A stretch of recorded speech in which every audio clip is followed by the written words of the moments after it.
guys, welcome to Chickadee Farm. If you're new here, which probably you are because I'm new here, welcome, and my name is Karina. So today I want to get some batch cooking done. If you don't know what batch cooking is, or freezer meals, it's basically where you put together a whole bunch of meals, spend like a day or a half day in the kitchen, and then put them in the freezer and you get to use them at a later time for quick, easy meals. It's kind of like the microwave meals you can get in the frozen section at the store, but this way you get to control the ingredients and the flavors and everything that goes into it. So what are we gonna make? Today, it's actually gonna be a fairly small batch cooking. Until I clean out my freezer and organize it, I don't wanna be sticking like big casserole dishes in there. So today I made some burritos last night for dinner and I have leftover filling from them. So I'm gonna make some more of those burritos, and then I am going to make some calzones tonight for dinner, and I'll just make an extra large batch of that, so same thing. I can just wrap them up, freeze them, pull them out for quick lunches. And then the last thing in the now never-ending saga of trying to use up eggs, I'm also going to make a bunch of breakfast burritos. I actually just ate the last one from my last batch cooking that I did, so I need to re-up my supply. All right, but first thing, I'm going to get some herbs into the freeze dryer. I've got some lovely basil, parsley, and mint, so we will get that done real quick, and then we'll get started.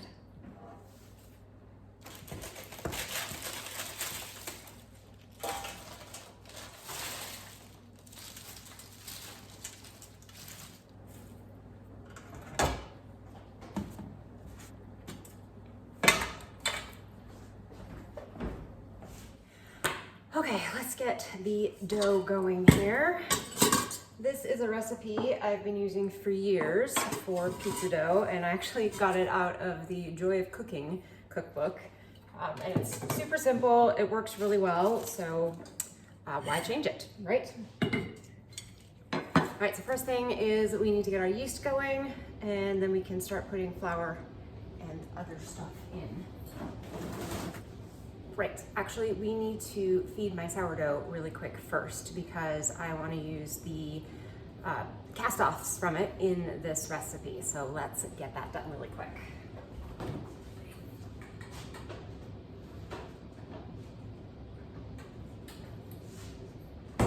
It also has not been fed in a while, so it has some lovely gray liquid on top. Totally normal, just mix it in and it's fine.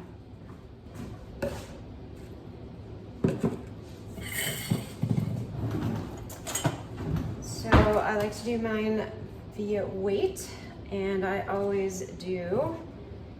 Let's get it to grams here really quick.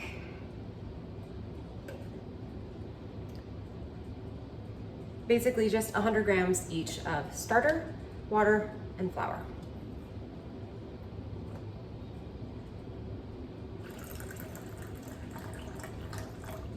In this case, it equals about a cup of water and about a cup of flour. Actually, I've never measured how much starter that would be in volume rather than weight. And make it easy on myself, tear out the scale and dump in the flour. All right. And we are just gonna set this aside to do its thing. I'll probably make bread with it tomorrow. Now we can get started on pizza dough.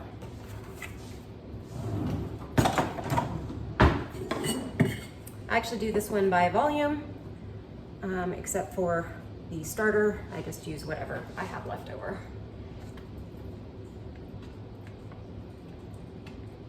And what this does is it just gives it a little additional flavor to the dough.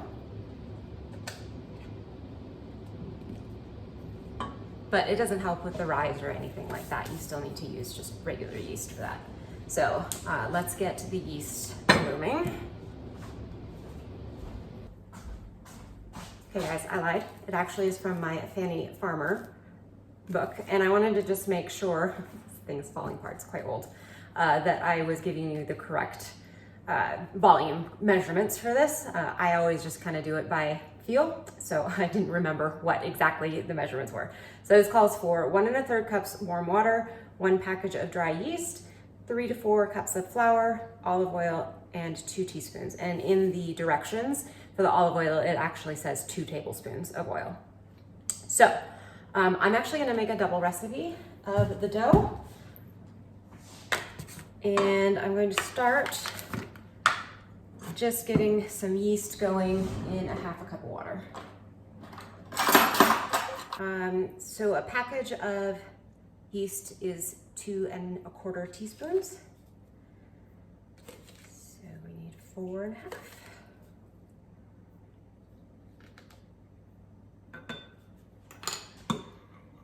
And give that a good stir.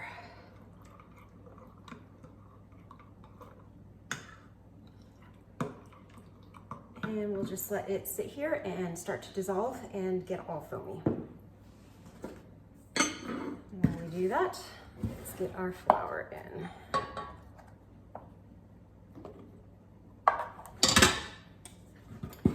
Do it where you can actually see it. So I put 1 in there already. 3. So I'm actually going to start with about 5 cups of flour, and we'll see how it goes from there. And then the recipe doesn't call for it, but I actually like to add a little bit of sugar. Probably about 1 teaspoon or so. And then 4 teaspoons of salt.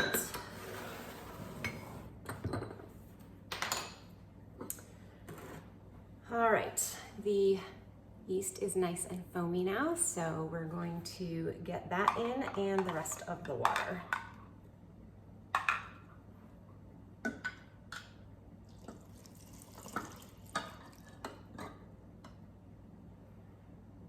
One cup, and then 1 2/3.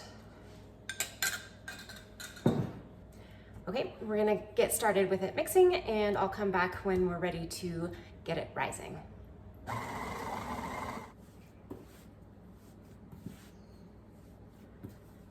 right, isn't that beautiful?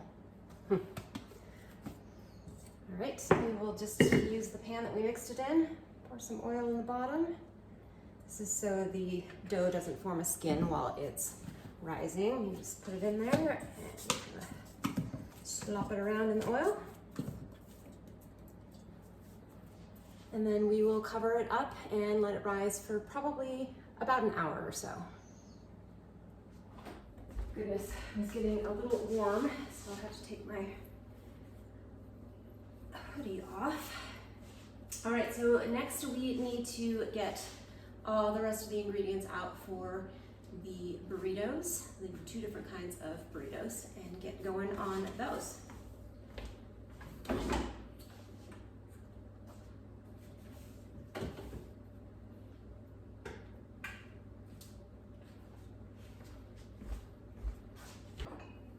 And actually, first things first, I'm going to shred some cheese. We'll use cheddar for both of the burritos and then mozzarella for the calzones.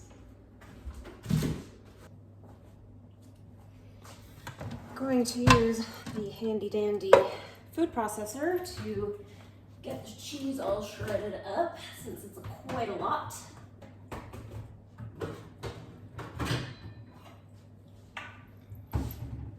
This just makes it go much, much faster. Oops, this needs to go in first. Okay, I even just used this the other day. All right, there we go. Normally I like to put the mozzarella in the freezer for a bit before I shred it, but it still works just fine.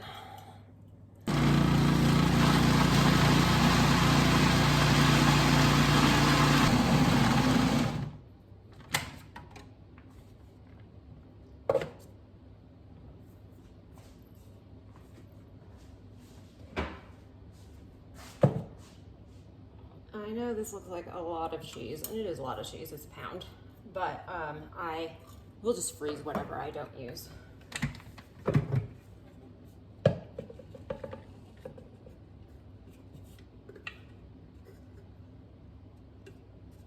We are just going to use the same shredder and everything. A little mozzarella in our burritos is not a bad thing. So no sense cleaning up.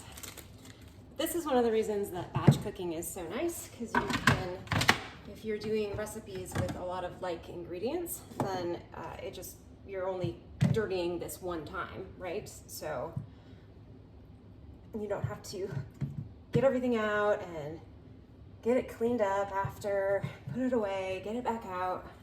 Just do it one time.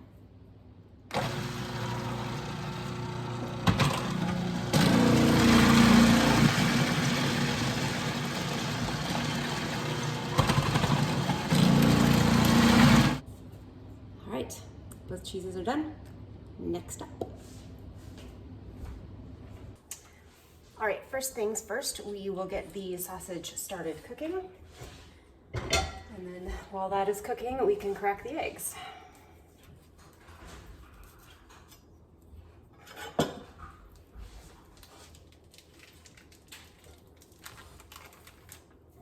I do want to experiment with making my own breakfast sausage at some point. David got me this really nice meat grinder, and I used it recently to make some Italian sausage, but I've never made breakfast sausage, and we love eating it, so it'd be a good idea to have. All right, let me get my hands washed up here. All right, let's get some eggs cracking here. So sadly, you will see that I only have one green egg right now because Olive decided to go broody, which really surprises me because she's so young. But she did, and so she quit laying eggs. Oh, you know what? I do like to crack my eggs into a separate bowl first before I do that. So let me grab one.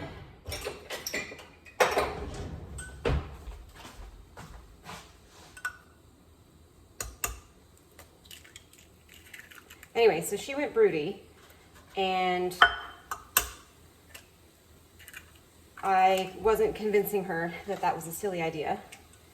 So I ended up taking all of the ceramic eggs out of the, I just dropped an eggshell in here. Best way to get an eggshell out is to use the eggshell to grab it.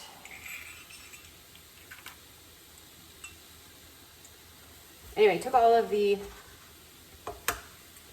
ceramic eggs out, and apparently that did the trick, because the next day when I came out, she was no longer sitting on the nest. So, but she hasn't started laying eggs again yet.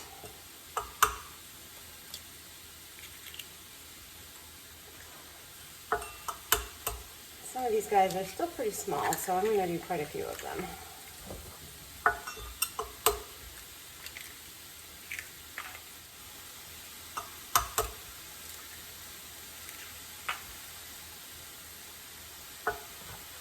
One more for good measure. I actually freeze-dried a bunch of eggs just the other day.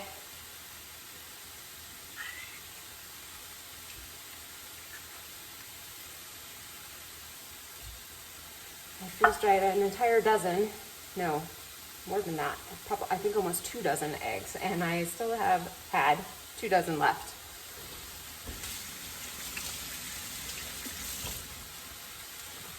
And I will probably get 4 more eggs today. I haven't gone out there yet this morning. All right, let's get these put away. So I'll probably pour a good 1/4 cup in there. And then I definitely like to have my eggs well seasoned. So some salt, pepper,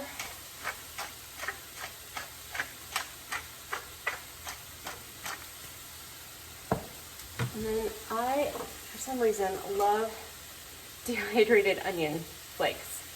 I don't know, it just adds this really tasty flavor. So just a splash of those. All right, get that whisked up.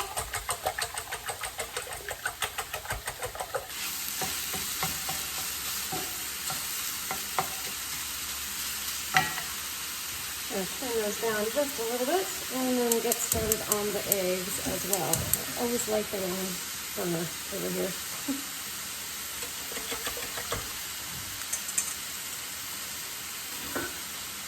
Since I put the cream in it, I'm not going to add any butter to the pan. I don't think it's necessary.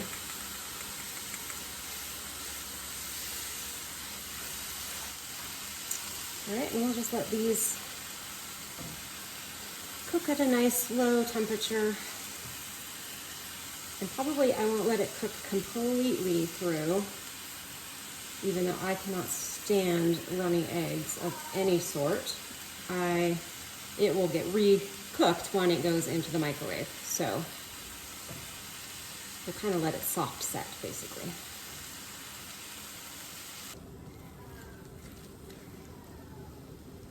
Okay, we are going to let these kind of just continue cooking with their residual heat and let them cool down. I know this might seem completely set to some people, but I would not eat this like this. You couldn't pay me to. Anyway, so we're gonna let the sausage cool and the eggs cool, and we will get started on the burritos. So, like I said, these burritos and the breakfast burritos would be used for quick breakfasts, quick lunches. However, my husband never thinks to look in the freezer for these things. So they're really just for me. And since I don't eat very much at any one given time, I am going to use a smaller, like the taco sized tortillas. And they're just flour tortillas. Like I said, I made these yesterday for dinner. So I have the ingredients all ready to go and they're nice and cool. So I will be able to pop them right into the freezer, which is great. Let's get this loosened up a little bit here. So this is just ground beef with my own mixture of spices. It has cumin, coriander, chili powder, garlic powder, onion powder, salt and pepper. Pretty simple. All right, I'm going to start off with some fried beans. This is the other thing that I really should figure out how to make myself, but I have not yet. And then I like a lot of cheese.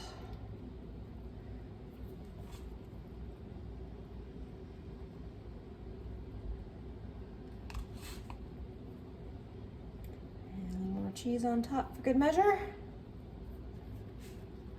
And then I just fold the ends in and wrap it like that. And that is the perfect size for lunch for me. All right, I'm just gonna make these until I run out of ingredients.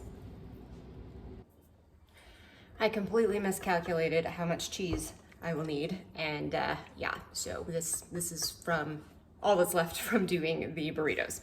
So I'm going to grate some more cheddar. I actually don't like quite as much cheddar or quite as much cheese in general on my breakfast burritos. So I'm not gonna do a ton of it, but. And I'll just do it by hand since it's not very much. So I love this cheese grater. I got it from, it's IKEA.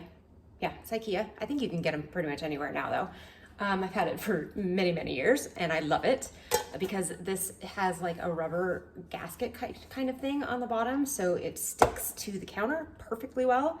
And it just makes grating cheese so much easier than the box graters. Highly recommend getting one. It also comes with a lid. So like if I end up with extra cheese after this, I can just put it in, the lid on and pop it into the fridge without dirtying another bowl, which is really nice.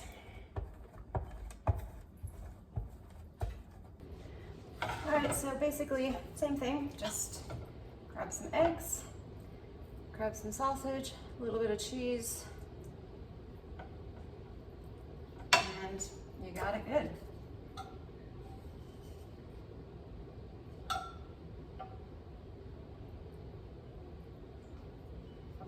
I usually just microwave these on like 70% power for minute 20, minute 30, and from frozen, and they come out perfectly.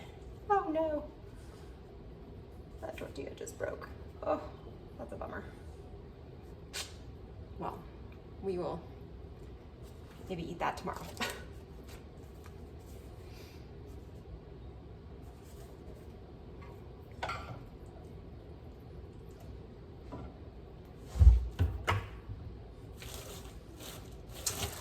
So total bummer, I ran out of my taco size tortillas, so I'm gonna have to use burrito size, which are very large.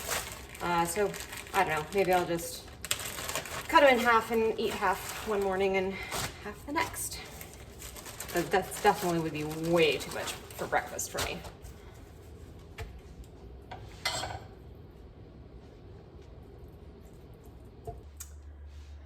Well, I ended up with a little more sausage left over. I could fry up a couple more eggs, but I don't really feel like it, and probably the calzone dough is ready for us. So I will just package that up and I don't know, make some eggs and sausage for David and I for breakfast one of these days here. All right, so let's get to the calzones. Actually, first we are going to wrap these all in saran wrap. So let's do that first.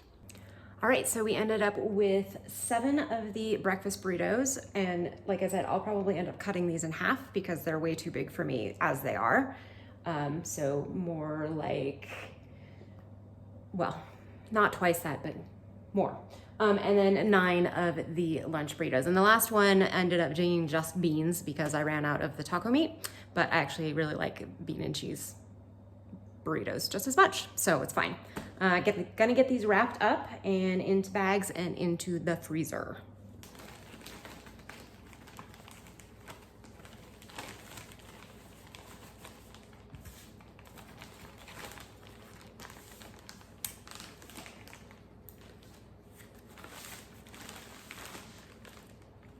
All right, we have lunch and breakfast. Yay. My future self is really gonna thank me for this. Okay, I was gonna do a quick reset on the kitchen because, yeah, dirty dishes and everything, but I just looked over at our dough and yeah, it's about ready to spill over the top. So we need to take care of this right now.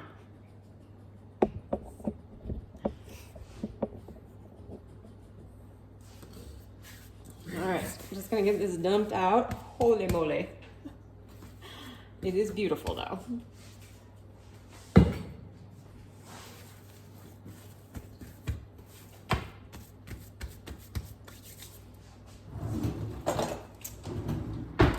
And again, it's just easier to portion these out by weight so that they're mostly equal.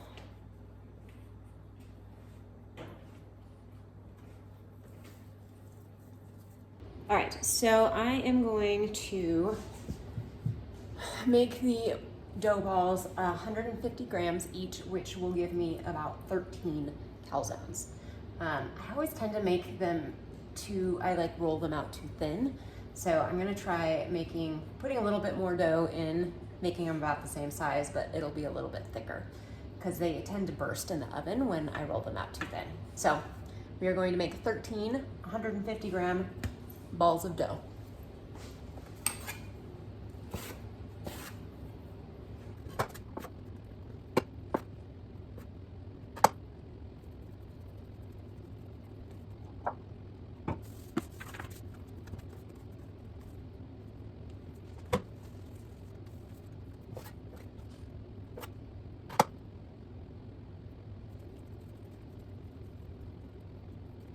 Okay, we have them all done. Got 13, and most of them are right around 150, 151. The last one ended up at 166 for some reason. Okay, it's fine.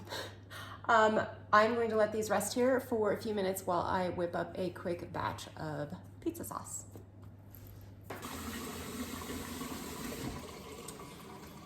I just did a quick cleanup of the kitchen so I could feel a little more organized.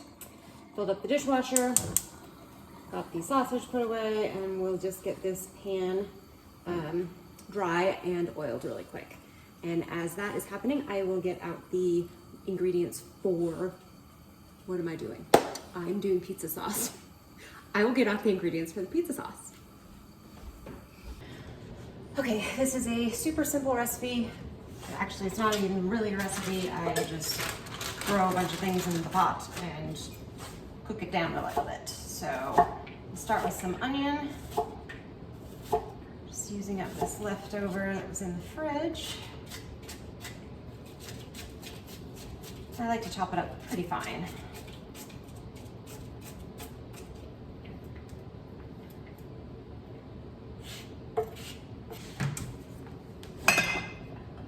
Going to get a little olive oil going in this pan.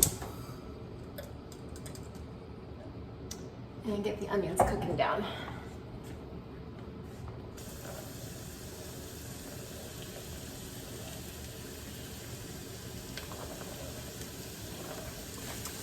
Add a little salt to them now. I like to season kind of every step of the way.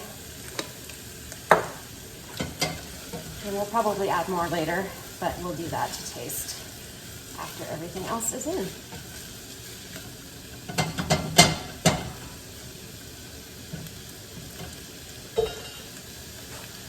All right, while these cook down a little bit, I'm gonna run outside and cut some herbs for my green stock.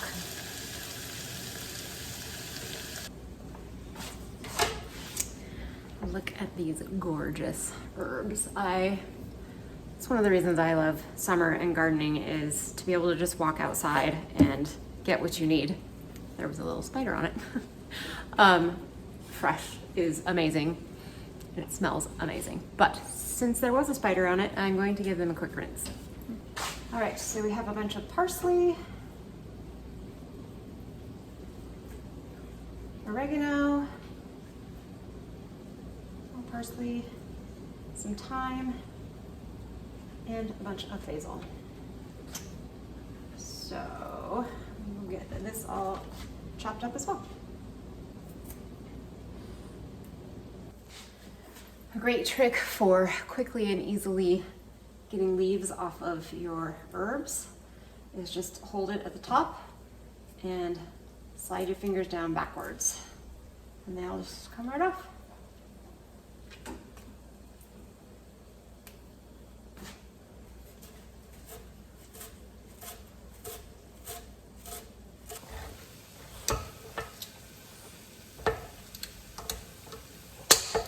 Great trick for getting tomato paste easily out of these little cans that are just impossible is you actually cut open both ends, and then you can just push it from one end out the other, and it pretty much gets everything. It's a lovely little trick I only learned recently.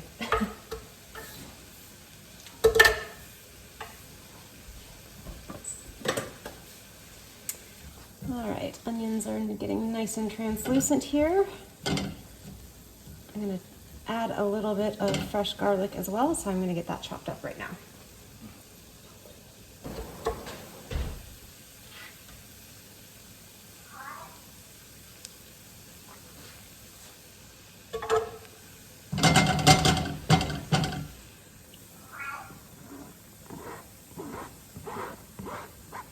All right, get that garlic in there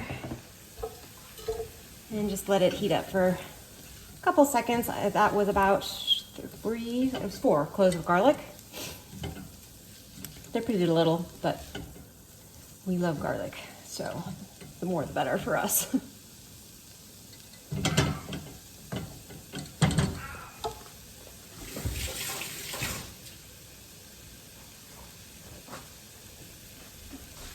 All right, and then I add a can of tomato paste.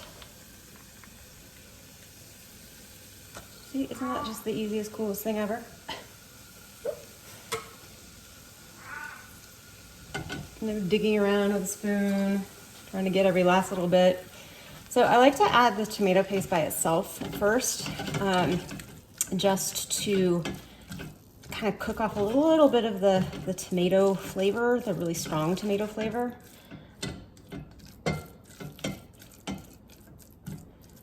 And kind of get it a little bit caramelized almost.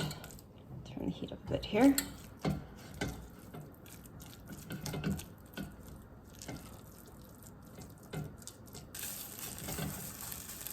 All right, I don't know if you can tell, probably not by the light, but it's gotten a little bit darker and there's kind of this nice roasted tomato smell coming from it now.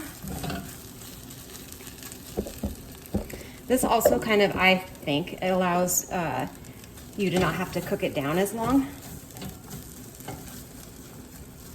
All right, so try to let that sit in there roasting for about 5 minutes or so. And now we're gonna add a splash of wine. I just think it adds a really nice depth of flavor. Again, just helps with making this a quick sauce, because I don't have all day for this to sit and simmer.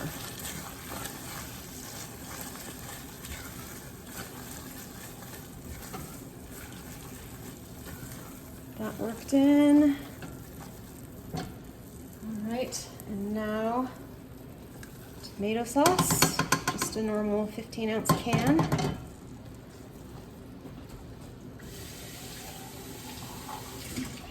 And then I fill it about halfway up with water and add that as well. Otherwise it's really too thick, because I do want it to cook for a little bit. Stir that all up, and last but not least, let's get our herbs in there. And I know this looks like a ton of herbs, but fresh herbs don't have as much punch as dried herbs do. They're not as pungent. They don't have as much flavor. So you do need to use more when you're using fresh versus dried. That's true for most herbs, I should say. Things like rosemary and thyme, they are pretty similar, dried or fresh, I think. You may disagree. All right, we are going to add a little bit more salt right now. Some pepper.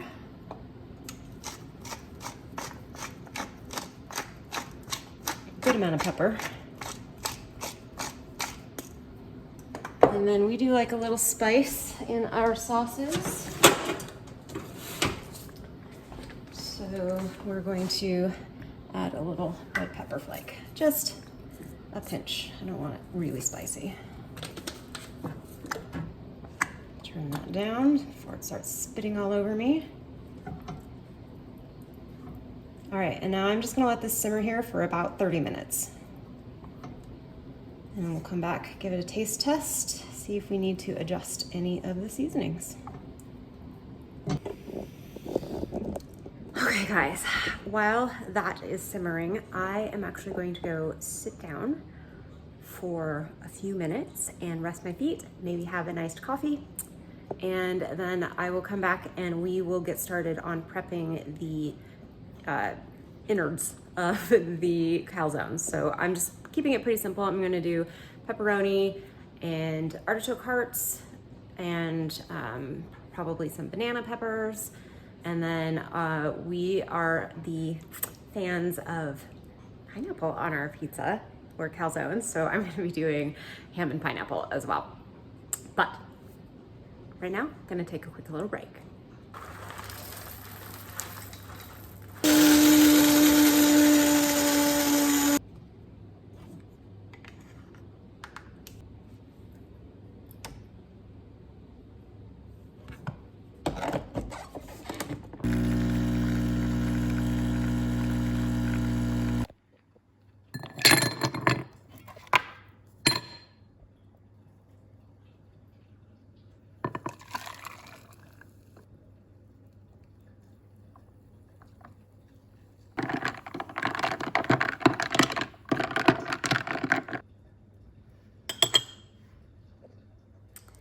And we're back. So the sauce has been sitting. simmered for about 30-35 minutes or so. And this is how it is looking now. Nice and thick. So it is time to start assembling the calzones. I did let it cool for probably about 20-25 minutes as well. Just makes it easier to work with as I'm putting together the calzones. All right, so let's get going on that.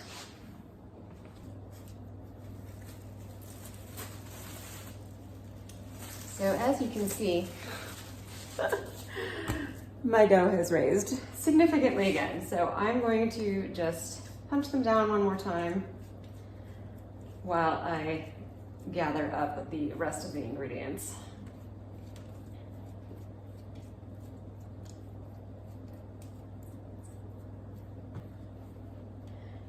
This would be what you call overproofed. It just kind of collapses because it's risen far too much. So like if you were baking these as rolls, they just turn flat in the oven. I mean, you can even see this one back here turned flat just because I took the plastic wrap off the top.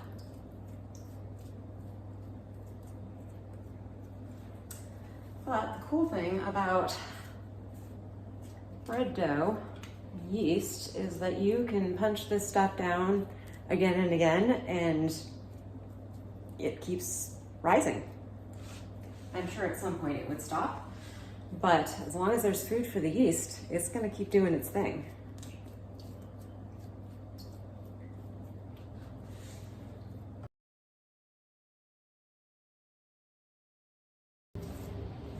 We also should take a quick peek at the sourdough back there.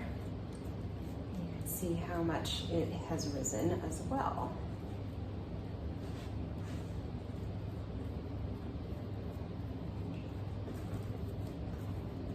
Get this plastic wrap back on them so they don't fall on the skin.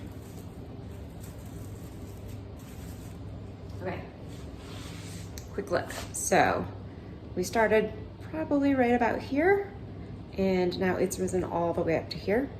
And then here, probably in the next hour, hour and a half, it will drop all the way back down to here again, which means it's ready to go. And I just want to say, I haven't fed this, gosh, it's got to be close to 3 weeks now, maybe even 4, and it's still alive. I just store it in the fridge and ignore it, and then when I want to use it, I pull it out, eat it once, and then use it. So don't be scared of sourdough. It's super easy and forgiving. All right, let's grab the rest of the ingredients.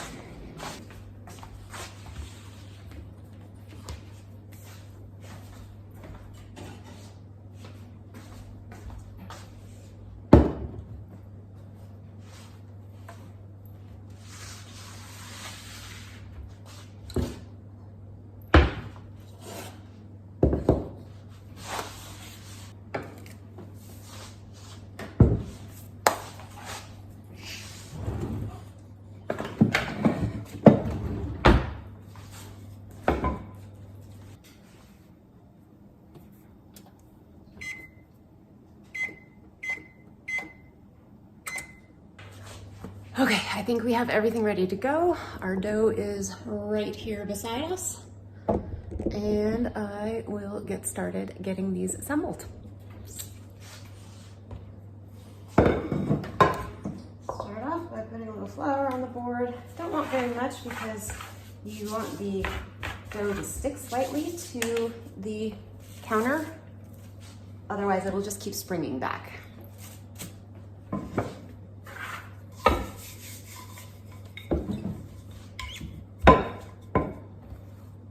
You absolutely could form these by hand, do the whole tossing thing, but that is not a skill I have perfected yet.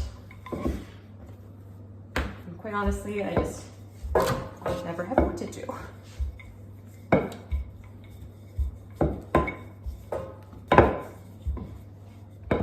All right, then a nice dollop of sauce.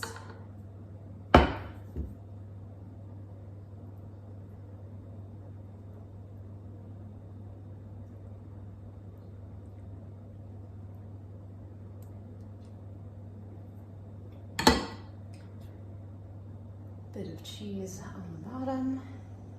And you want to leave a edge around that you can seal, because if you have the sauce all the way to the edge, the dough won't seal and it will end up bursting in the oven.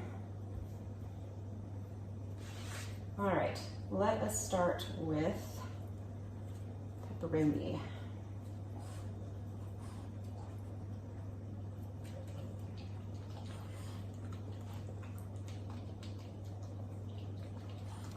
A little bit of onion.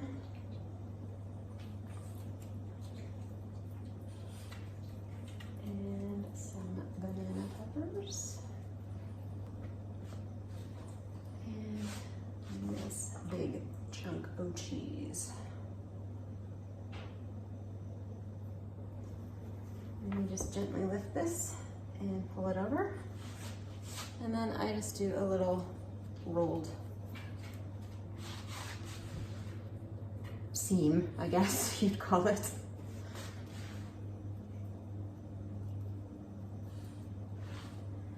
Make sure it's nicely stuck down.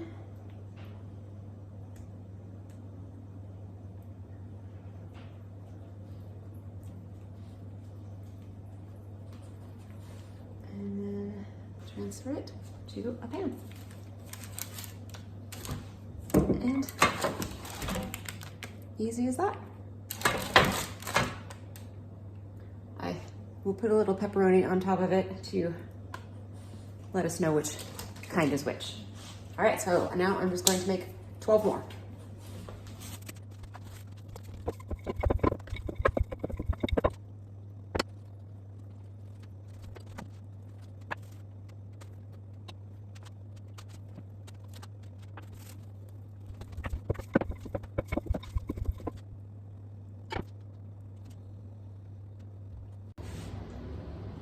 One interesting thing I discovered recently, so this might be also appalling some people out there, is some people don't want sauce in there. There's not supposed to be sauce in their calzones. You dip the calzone in the sauce after it's cooked.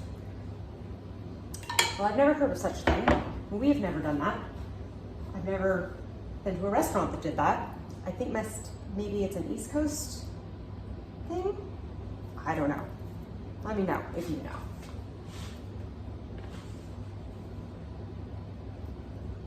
However, I'm going to continue putting sauce on the inside.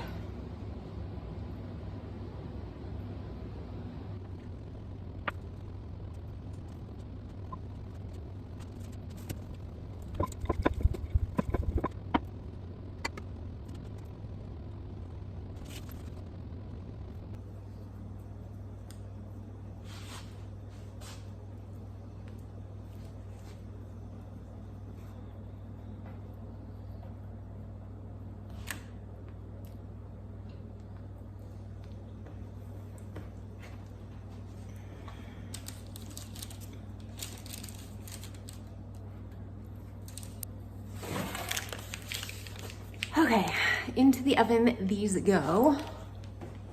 My oven is not quite up to temperature yet.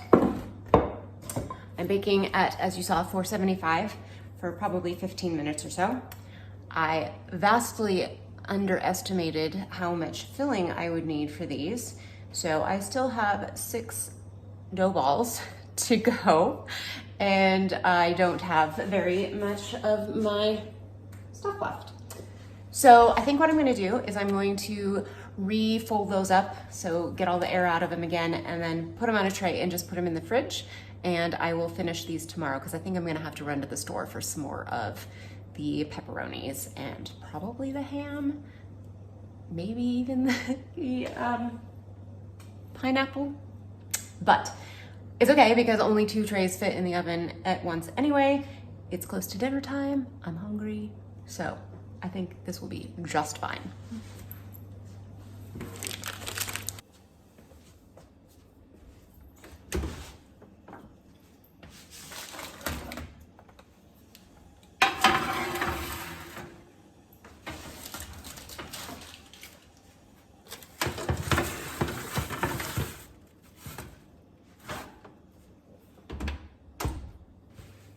So you guys, thanks so much for joining me in my kitchen. I hope you enjoyed it, learned something, maybe got inspired to do some batch or freezer cooking yourself.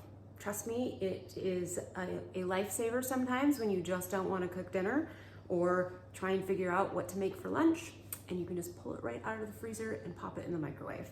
But it's homemade and you know everything that's in it. So I encourage you to try it out.